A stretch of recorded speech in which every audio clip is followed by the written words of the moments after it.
What do we have here?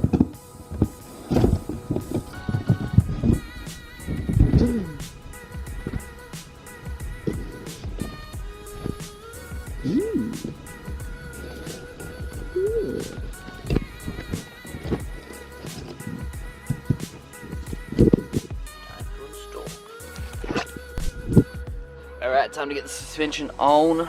We're in a rush because rain could come along. So we're gonna get going.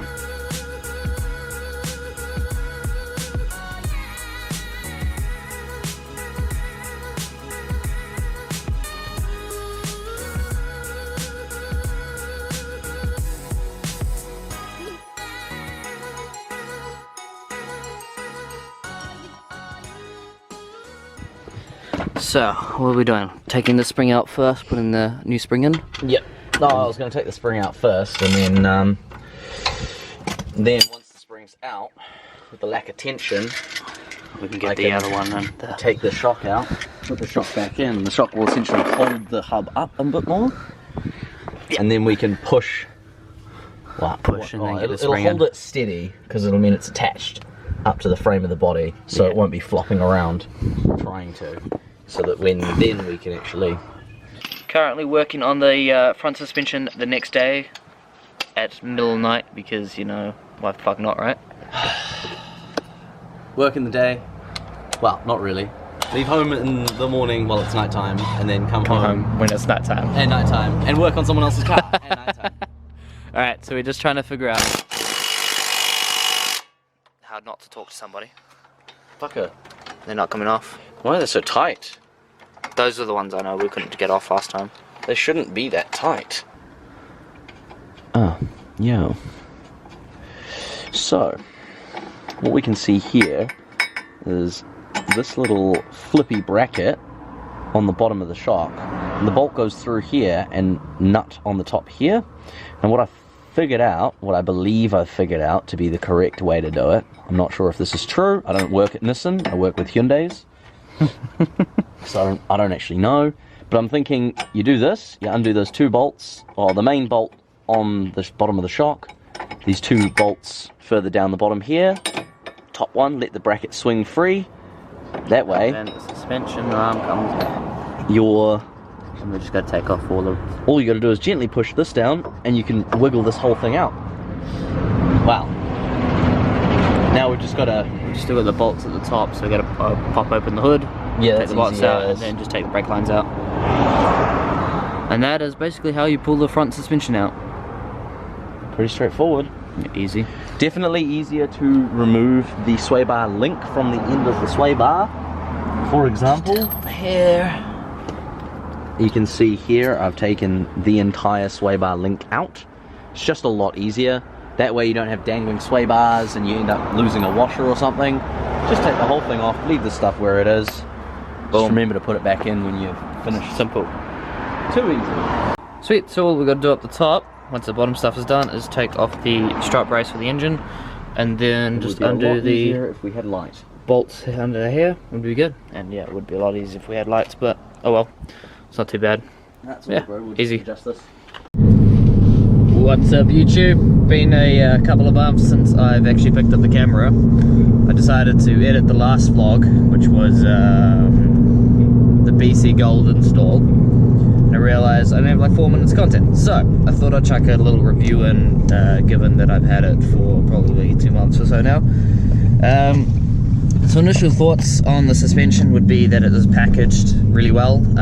It's all got the bubble wrap and it's in a good box. They got the booklets and everything to explain how it works, blah blah blah blah blah. It took us probably, with knowing how to do it, because we've done it once before, probably about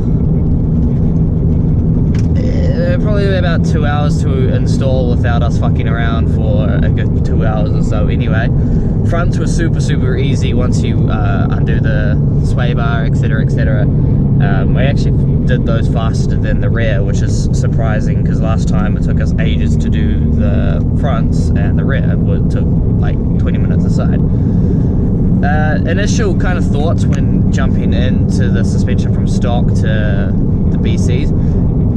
370, it doesn't really feel that much different. Like, there is a difference, but it's not huge. With the sway bar in the front is a bit more like responsive, etc. Comparatively to the 350, I did have BC Golds on my 350Z, and that was like a massive change. It could be because of the settings, and I've got bald tires now on the rear, so there could be a couple of things like that I need to fix up for like getting a better response from it.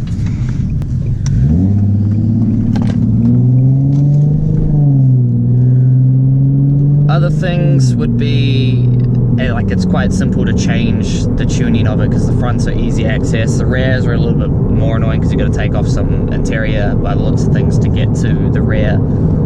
Coilovers to change their dampening, etc. But there's quite a bit of adjusting that you can actually do, which is pretty good.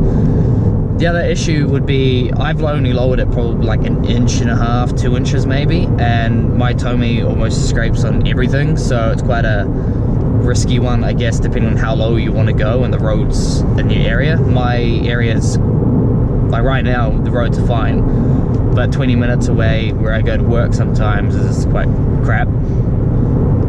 Can be a lot of issues there, potholes and stuff like that. I went to a mall like a week ago or so and scraped the exhaust like 4 times. So it's shit if you live in an area with potholes unless you get some like cups, which I'm looking at doing. So overall, I think it was a pretty good purchase for a 1500 NZ. I think they're like 800-900 New Zealand.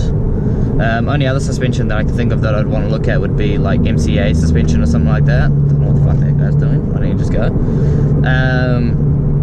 Or bags. Something like that could be pretty good. I do also need to change, I think my rear bushings, for suspension bushings are a little old and faulty because the rears are quite rough when it comes to how stiff it is, given that the suspension's only at like, I think it's about 20s on the stiff side. No, and you can do 30. So that's kind of, you know, a little concerning that it could be fairly stiff because of that. I've done a little bit of hooning around some of the side roads in the suspension, and it is kind of hard to tell the difference between stock and whatnot, so I'd like to take it to a track and see how they handle a track with tires and everything like that. But hopefully I can get back into the vlogs more often now. I had a bit of a hiccup with work and stuff like that. I had to do a bunch of stuff that held me back for a bit, but now we'll hopefully be able to get back into the consistent vlogs. Probably some smaller things first, just cosmetic things like some plastic dip on the handles or something like that. Maybe a couple of events. There's a Z anniversary in a couple of weeks, so we might go to that, see how that goes. Anyway, if you have any suggestions for videos, hit me up. Any feedback, etc., etc. I greatly appreciate it. I hope you guys enjoy the vlog. Catch you next time.